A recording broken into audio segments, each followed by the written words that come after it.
untuk Bapak waktunya sudah menerima kami untuk mewawancarai. Perkenalkan Pak, nama saya Dini Safira dari Universitas Negeri Medan, kelas PSMI 25C. Dan saya Dina Terus. Biasanya Fani ada. Di sini kami ingin mewawancarai Bapak mengenai kepemimpinan selama menjadi kepala desa di desa Indonesia ini Pak. Selanjutnya akan pertanyaan pertama akan ditanyakan oleh Dini. Namanya saya Pak. Sebagai seorang pemimpin nih Pak, menurut Bapak apa sih arti dari kepemimpinan versi Bapak sendiri? Kepemimpinan itu adalah satu sistem yang dijalankan oleh seorang pemimpin yang tentunya dalam melaksanakan tugas pokok dan fungsi peran tanggung jawab terhadap masyarakat yang dipimpinnya. Tentunya dalam hal ini kepemimpinan itu haruslah mengedepankan kepentingan masyarakat di atas kepentingan pribadi, golongan, dan kelompok tertentu. Jadi sehingga kepemimpinan yang baik adalah kepemimpinan yang dapat bersama-sama dengan masyarakat, walaupun kepemimpinan itu tidak terlepas dari berbagai tantangan, rintangan, karena kepemimpinan itu sangat besar dan berat tanggung jawab yang harus dilaksanakan oleh pemimpin tersebut. Seperti itu. Kemudian Pak, menjadi seorang pemimpin pastinya ada tujuan Pak, pasti ada prepare atau apa sih tujuan atau visi misi dari Bapak selama menjadi ini Pak, pemimpin desa tersebut. Baik. Nah, kalau saya sendiri memang dari awal ketika pencalonan menjadi kepala desa Manis, saya memang mengusung visi misi yaitu bangun desa bina dusun. Nah, bangun desa bina dusun ini meliputi beberapa hal ya, atau beberapa segmen. Yang pertama itu tentunya bangun desa itu adalah berbicara tentang pembangunan fisik dan infrastruktur. Wilayah Limau Manis ini sangat luas dengan jumlah penduduk yang sangat padat, dengan luas wilayah dan luas banyaknya penduduk, sehingga banyak titik-titik gang gorong yang harus memang butuh pembangunan secara infrastruktur.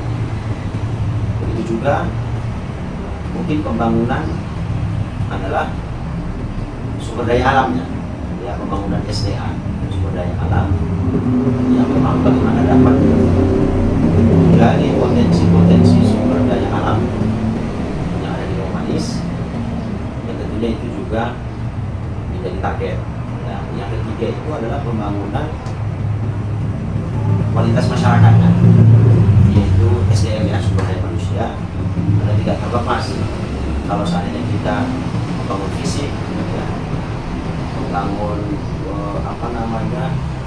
dalam bidang hal-hal yang lain, namun kalau masyarakatnya sendiri masih sangat jauh dari kesadarannya, dari pemahamannya, dari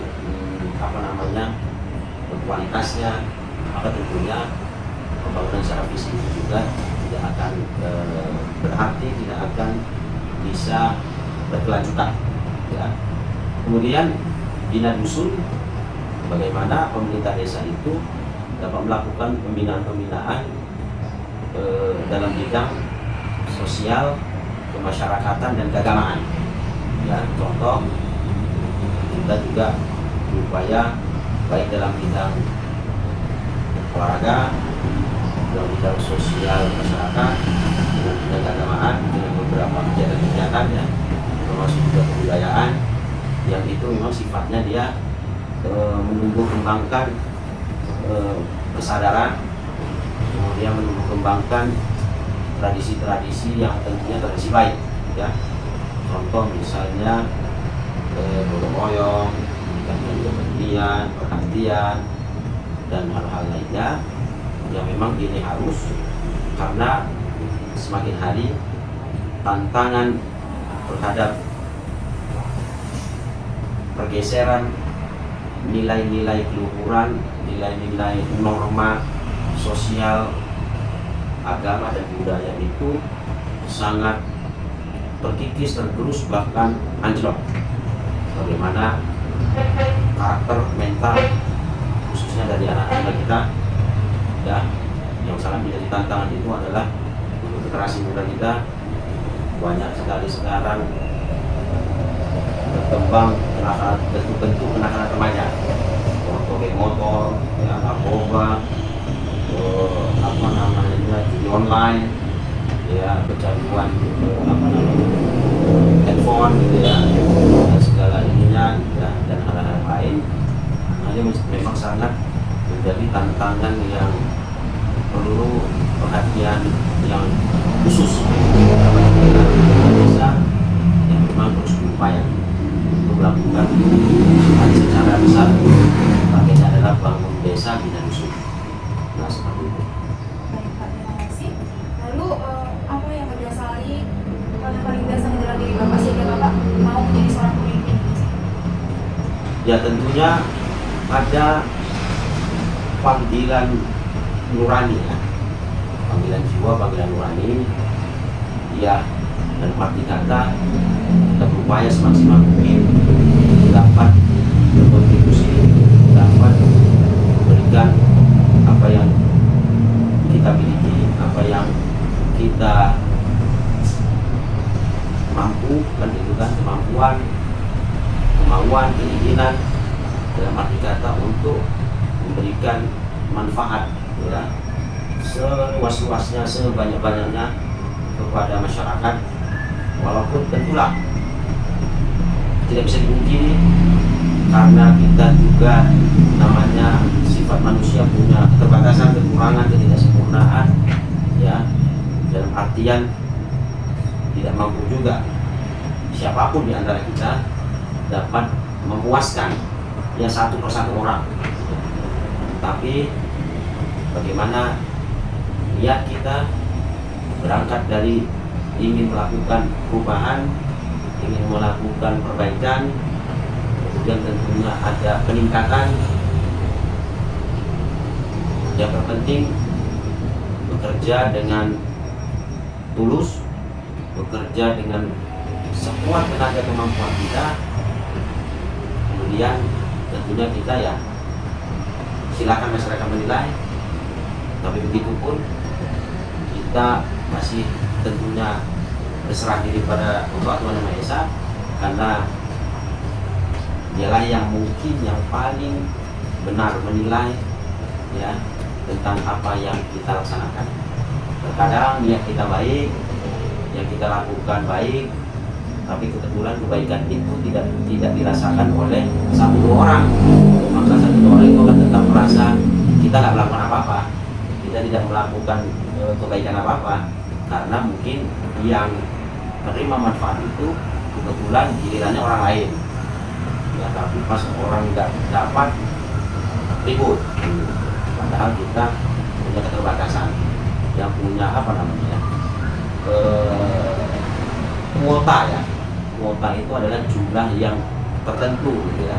Contoh lah kita bilang seperti bantuan gitu ya, dari pemerintah itu juga punya kuota terbatas, nggak bisa juga semua masyarakat dapat. Terkadang hal-hal yang seperti itu, namun tetap kita memiliki niat berangkat menjadi kepala desa dalam rangka untuk melakukan perubahan, perbaikan, dan memberikan manfaat ya seluas-luasnya dan sebanyak-banyaknya orang. Walaupun pasti kita tidak dapat memuaskan satu persatu orang.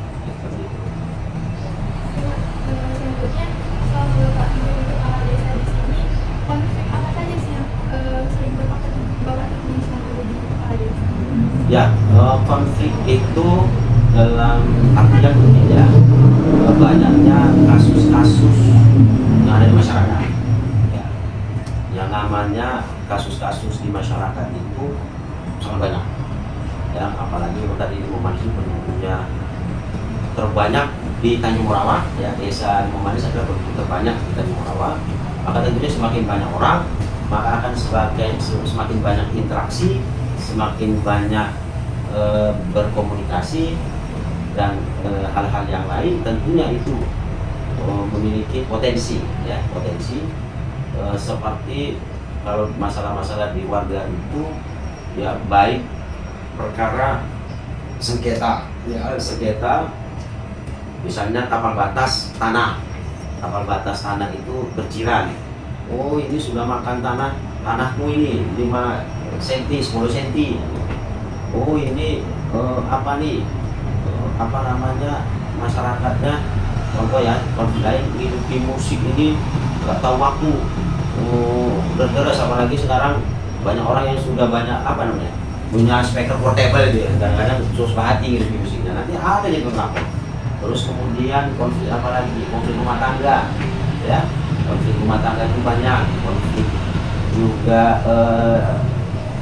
di internal keluarga, misalnya perkara warisan ya, terus konflik konflik perkelahian ya, konflik perkelahian itu juga banyak, juga konflik misalnya juga tadi kenakalan remaja, kemudian kenakalan antar masyarakat, contoh kalau istilah jahil gitu ya, atau apalah gitu ya, artinya memang konflik itu pasti ada, dan disitulah pemerintah desa sebagai penengah, sebagai mediator yang untuk menjembatani, memfasilitasi bagaimana konflik itu dapat adanya solusi, terselesaikan, adanya perdamaian di antara kedua belah pihak yang berseteru, berselisih,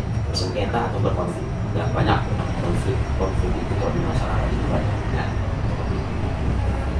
Ketika sesuatu masalah muncul, kemudian bagaimana sikap Bapak mengambil keputusan yang sulit, terutama ketika mengambil keputusan itu memiliki risiko yang besar. Ya, itu tadi saya bilang bahwa ciri kepemimpinan itu ciri dasar, ciri yang sangat mendasar seorang pemimpin atau kepemimpinan itu adalah visioner dan eksekutor. Eksekutor itu adalah mau tidak mau seorang pemimpin itu harus mengambil kebijakan, harus mengambil keputusan. Ya. Walaupun terkadang keputusan itu pasti ada risiko. Ya. Seperti tadi yang disampaikan, dipertanyakan bahwa bagaimana? Ya, tentunya kita akan mempertimbangkan dengan sebaik-baiknya. Kita akan mencari referensi, informasi yang seobjektifnya, kan gitu ya, seobjektifnya, sehingga kita dapat, ya, itu tadi dibilang, kadang menurut kita itulah yang paling arif, yang paling bijaksana, namun terkadang tidak bisa memuaskan semua pihak. Jadi tetap kita akan melakukan keputusan walaupun itu risiko, karena itu tadi dalam konseptual kepemimpinan, pemimpin mau salah sekalipun harus diambil keputusan dan dia harus siap dengan risiko, karena kalau tidak diambil justru akan salah juga. Artinya kalau kita ambil salah, walaupun salah, tapi kita yakin tetap ada ya, dampak positif, efek kebaikannya bagi pihak tertentu atau orang lain atau masyarakat. Namun tidaklah dikatakan seorang pemimpin dalam kepemimpinannya ketika dia tidak berani mengambil keputusan apapun, dan itu malah justru dia masih pemimpin karena dia tidak berani mengambil keputusan apapun, walau sekalipun keputusan itu salah dengan resiko. Dan itulah konsekuensi dari seorang pemimpin, sehingga kita berupaya yang pertama itu kalau ada suatu masalah akan diambil keputusan, pasti kita akan mendengar. Contoh misalnya dua sisi, ya kita nggak boleh hanya satu sisi, kita harus dua sisi. Kemudian mencari referensi, kemudian menguasai regulasi, ya undang-undang, peraturan dan segala macam. Kemudian tadi mempertimbangkan dengan seobjektif mungkin, ya sehingga kita dapat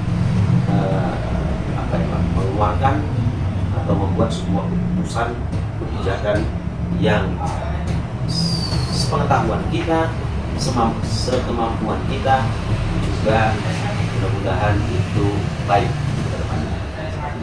Berarti gaya kepemimpinan yang Bapak terapkan itu gaya kepemimpinan demokratis. Ya. Mendengarkan masukan-masukan dari Ya. beberapa pihak. Selama Bapak memimpin ini kan banyak pegawai staf yang ada di dalam Bapak. Itu bagaimana Bapak menjalin hubungan yang baik dengan mereka? Ya, menjalin hubungan baik itu tentunya ada beberapa metode cara pendekatan, ya. Karena kita juga orang timur, ya tentunya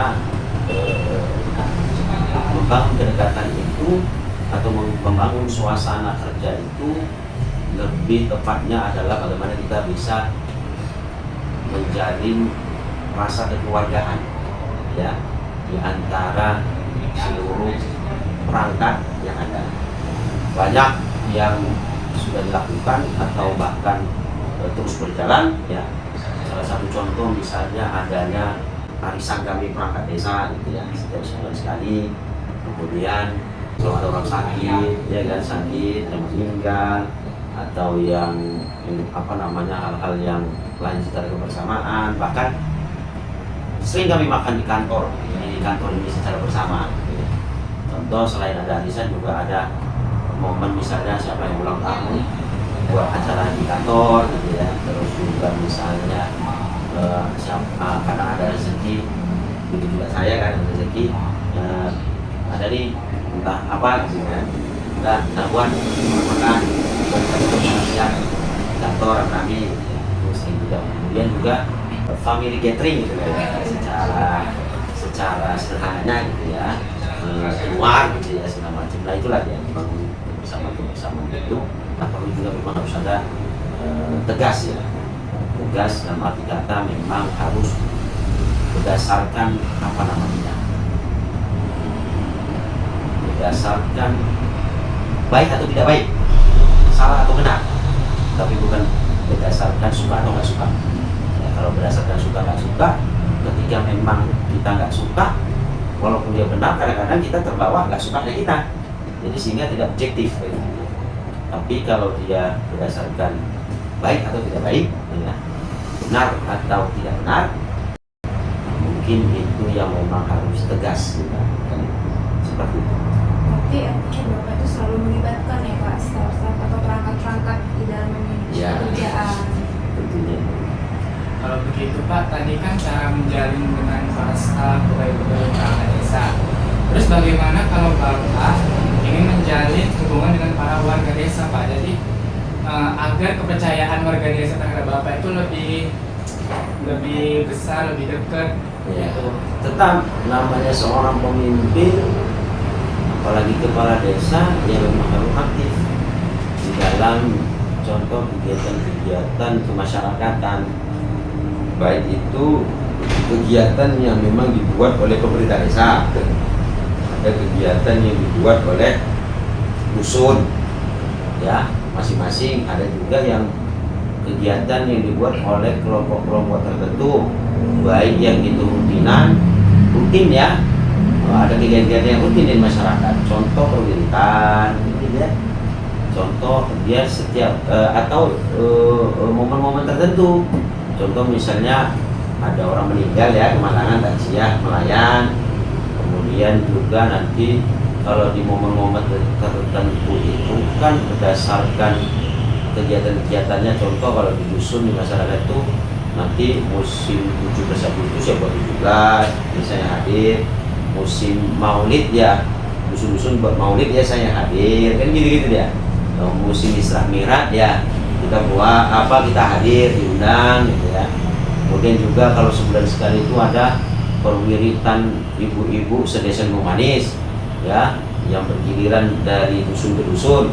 Nah, saya selalu hadir kan gitu ya. Kemudian apa lagi? Ya, kegiatan-kegiatan gotong royong juga saya hadir ya, dan banyak hal lah ya yang memang harus aktif. Nggak bisa juga namanya pemimpin atau kepala desa itu bersifat administratif aja. Nah, tapi sebenarnya tanggung jawab dan apa namanya waktu ya, waktu kerjanya kepala desa itu sebenarnya lebih banyak untuk ke masyarakatnya ya, termasuk dalam persoalan-persoalan apapun. Ketika mereka butuh kepala desa, menghubungi kepala desa, datangi kepala desa ya, ya memang saya siap, saya memang layani gitu ya. Ya sampai terkadang ya dibilang untuk istirahat aja susah gitu kan, untuk keluarga aja mungkin waktunya sangat sedikit gitu ya, karena memang ketika masyarakat itu semakin banyak di suatu desa itu ya, akhirnya ya kepala desa aja jadi sasaran itu tujuan. Mau persoalan ini nanti nanya, mau persoalan ini nanti datang kepala desa ya kan, sharing lah, bertanya lah, apalah. Mau urusan ini nanti kadang-kadang rumah tekenan gitu segala macam. Alhamdulillah sampai hari ini ya masih berjalan dengan baik ya, dan saya juga selama mungkin saya sehat, selama mungkin berada di wilayah Limau Manis, insya Allah tetap masih kita layani dengan baik. Kecuali lah kalau awak sakit ya kan, sudah sakit ya kan, tepar mau gimana lagi. Kemudian ketika memang sudah terkadang ini kan, oh ya nggak ada apa-apa nih, nggak ada warga yang datang, nggak ada warga yang butuh, nggak ada warga, ada masalah warga, nggak ada kegiatan apa, ya wajar lah. Namanya kita sesekali mungkin ada urusan keluar ya, keluar tiba-tiba rupanya ini ya, karena sudah terlanjur di luar ya, paling apa namanya, menyampaikanlah bahwa izin maaf saya di luar mungkin ya, untuk pulangnya jam sekian ya, kalau memang masih mau ketemu ya boleh ya, kalau seandainya bisa diganti waktu atau reschedule ya juga boleh besok gitu ya, begitulah nah, seperti itu. Oke, kalau yang terakhir bagi tadi kan sama warga dan para staf, pastinya para pemimpin juga harus punya relasi kepada pemimpin-pemimpin lain, kepala desa lain gitu kan Pak, Ya. agar untuk kemakmuran warga juga bisa kerjasama dengan pemimpin yang lain, kolaborasi seperti itu untuk kemakmuran desa. Itu bagaimana Pak kira-kira cara menjalinnya? Ya, kalau kami di antar kepala desa, alhamdulillah sudah terjadi dengan baik ya. Kami juga tetap setiap bulan itu ada rapat koordinasi, atau secara pribadi juga sering apa ya, kalau dalam istilah sekarang sering nongkrong bareng lah ya. Nah sekarang juga musim nih ya, modern itu sering nongkrong bareng, dan karena juga ada grup dan hal-hal yang lain ya, kita senantiasa memberikan informasi antara sesama kepala desa, saling support, saling dukung, saling peduli ya, saling menguatkan ya, semua di antar kepala desa, bahkan mungkin kepada di atas kita pemerintah kecamatan, pemerintah kabupaten, bahkan mungkin beberapa apa nama hal-hal yang lain yang ada di desa, contoh ya, misalnya ada pihak ketiga ya, pihak ketiga itu apa namanya, pelaku usaha gitu ya, baik ada perusahaan segala macam, para donatur gitu ya, dan hal-hal yang lain itu alhamdulillah sampai sekarang masih sangat-sangat baik. Dan di Limau Manis ini alhamdulillah banyak orang-orang besar di Limau Manis ini. Contoh di sini di Limau Manis ini ada warga kita yang sebagai PJ Bupati Langkat. PJ Bupati Langkat itu ada warga Limau Manis.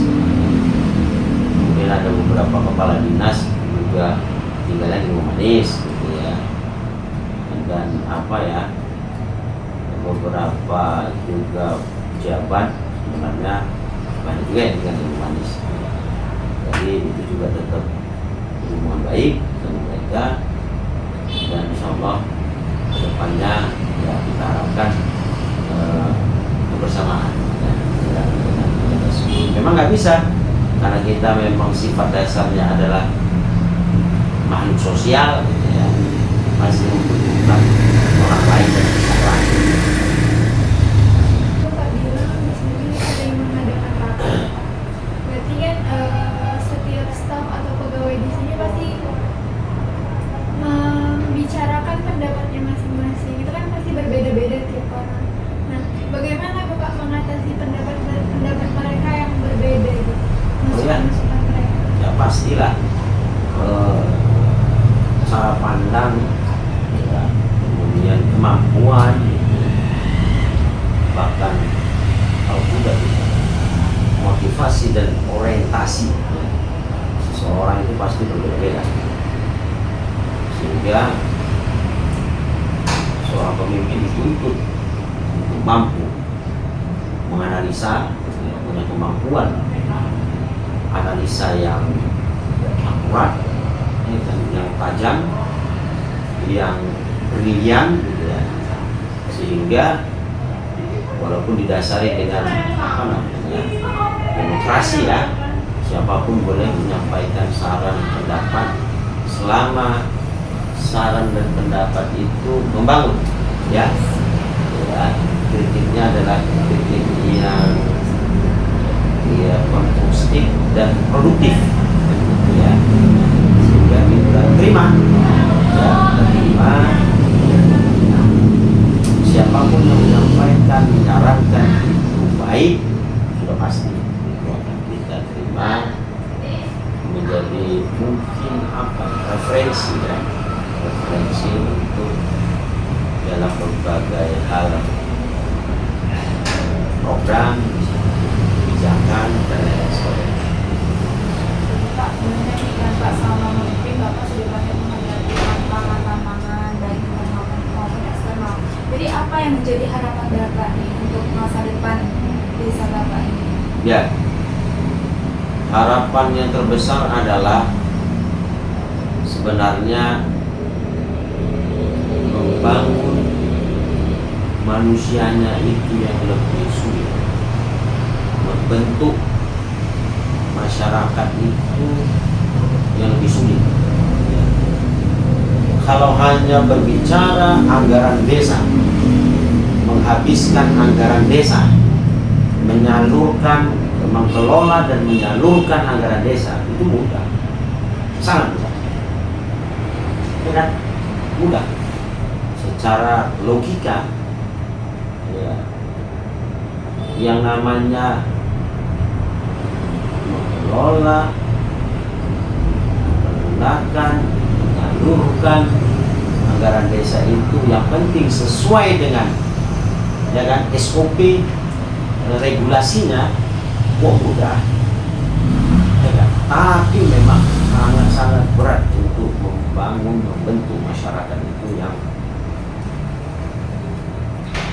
lebih baik, karena memang yang paling harapannya itu bagaimana bisa masyarakat itu apa, tersadarkan, tercerahkan, terpahamkan, sehingga muncul motivasi untuk peduli, perhatian. Karena memang dengan era modernisasi dan globalisasi ini, pergeseran nilai-nilai sosial, nilai-nilai budaya, nilai-nilai apa namanya ya, nilai-nilai yang luhur gitu ya, itu sangat bergeser, sangat ya, hampir di seluruh masyarakat itu sudah seperti istilah siapa lu siapa gua, kita bilang diajak untuk gotong royong aja dari satu masyarakat dusun itu yang mungkin ada 400-500 kakak, ya 400-500 kepala keluarga, kemarin yang nongol di gotong royong paling 15 orang gitu kan gitu kan. Nah itu dia sebenarnya tentang itu. Jadi ketika kebersamaan, kesatuan, kesolidan, kekompakan, kehidupan dari masyarakat bahkan rakyat Indonesia ini, wah, pasti akan Indonesia setiap daerah, setiap kampung, setiap desa itu pasti akan maju luar biasa dan besar. Seperti itu. Oke, terakhir Pak, apa sih yang menjadi saran buat Bapak pentingnya kepemimpinan itu terutama bagi kami nih kaum muda bangsa yang akan berlanjut Ya, sebagai pemimpin?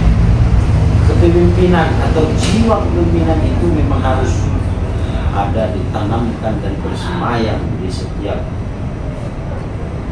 generasi anak-anak muda bangsa Indonesia. Karena kalau tidak, maka ya, nasib sebuah bangsa, negara, daerah, dan kampung itu akan karena kepemimpinan itu yang akan menghantarkan kesuksesan. Seminimalnya menjadilah pemimpin bagi diri sendiri. Setidaknya juga kita akan menjadi pemimpin dalam keluarga kita, pemimpin dalam komunitas atau lingkungan terkecil kita, gitu ya, pasti. Dan memang harus itu, harus ada jiwa kepemimpinan itu dalam diri kita. Kalau tidak, bangsa ini akan hancur. Ya, bangsa ini akan harus ada. Ya. Walaupun tentunya tidak semua juga akan menjadi pemimpin, tapi yang namanya kepemimpinan adalah sebuah sistem, sebuah konsep, sebuah karakter yang harus dibangun dalam rangka untuk apa? Kita yakin kalau punya kepemimpinan di dalam dirinya, semoga dia akan menjadi orang-orang yang terpimpin. Artinya terpimpin itu dalam dirinya akan baiklah, minimalnya gitu ya, minimalnya baik ya, karena dia orang-orang yang punya jiwa kepemimpinan itu kan visioner, semangat, berani, ya, rela berkorban, ya, apa dalam istilahnya patriotisme, nasionalisme, ya, dan segala macamnya itu harus ada. Kalau enggak ya mengikut, mengekor, cuma ini aja. Kalau sudah bagi kalian yang hari ini sudah mahasiswa, memang harus aktif. Ya. Terkadang kepemimpinan itu memang banyak filsuf ya, banyak orang-orang hebat, orang pakar itu memang biasanya didapatkan tidak di bangku pendidikan formal, tapi lebih banyak yang didapatkan oleh ruang-ruang non formal, maka organisasi, apakah dalam keaktifan di luar pendidikan non formal, pendidikan formal ya, formal itu ya, kalau misalnya pendidikan formal itu cuma kelas, buka buku, pegang pulpen, pasang mata, pasang telinga, kemudian ya kalau mau berpikir ya berpikir, kalau sambil ngayal kadang-kadang bosnya nggak tahu gitu, pura-pura ngerti aja gitu kan, pura-pura tahu aja gitu, yang penting diem aja ada patentnya juga gitu kan. Rajin datang dia kan, main juga ya. Tapi kan itu tidak itu tadi, tidak visioner, tidak apa namanya, reaksioner gitu ya. Reaksioner dalam arti kata yang baik ya, bukan reaksioner itu dalam arti kata emosional tidak gitu ya. Tapi ya memang harus ada istilahnya emotional spirituation gitu ya. Bagaimana ada emosi yang semangat, emosi semangat dalam tentunya kebaikan, dalam hal pintaran, dalam hal yang lain itu sebenarnya baik. Jadi harus tanam ya di kampus atau di lembaga pendidikan mungkin ada ya, baik organisasi dan pendidikan kesehatan. Tapi ya kalau dia tipenya dia ada sih orang model mahasiswa atau siswa sekolah gitu model kita ya datang dia apa santai sama hati segala macam gitu ya. Nah itu yang biasanya jarang itu yang memang aktif gitu ya. Karena memang dia kepemimpinan itu dia kompleks gitu. Baik saja belum menjadi syarat yang melengkapi gitu, di dalam soal contoh orang baik banyak kita lihat, mungkin bisa kita lihat salah satunya ya dia di apa ya di tempat ibadah ya. Contoh kalau misalnya apa kita muslim di masjid, kalau misalnya umat Kristiani yang gereja, mungkin kalau melihat bapak itu sering di gereja rajin doanya pun atau mengikuti kegiatan apa namanya ya kebaktian apa yang namanya dalam bentuk apa itu bagus baik. Tapi syarat untuk melengkapi dia menjadi pemimpin tentu juga ada pada diri dia. Contoh misalnya orang yang baik itu kurang berani. Pak gini, udahlah, Pak biar aja lah. Kita nggak bisa juga jadi pemimpin kayak gitu kan gitu kan. Nah, kan ada orang baik ya kayak gitu dia. Udah biar aja. Nanti kan ini sendiri nggak bisa juga gitu sama seorang pemimpin harus responsif. Nah, seperti itu. Nah, oke, apa lagi? Terima kasih untuk Bapak. Semoga mengenai kepanjangan tadi bermanfaat untuk kita semua. Terutama bagi kami kaum pelajar, mahasiswa-mahasiswi yang sangat informasi yang sangat baik sekali sebagai bekal suatu saat nanti. Banyak juga yang menginginkan posisi seperti Bapak nih sebagai seorang pemimpin. Karena memang seperti kata bapak tadi, memang anak-anak muda ini memang harus ada jiwa-jiwa kepemimpinannya lah, agar bisa sebelum memimpin ke khalayak umum memang dia harus bisa memimpin dirinya sendiri seperti itu lah. Terima kasih ya Pak. Terima kasih Bapak atas waktunya.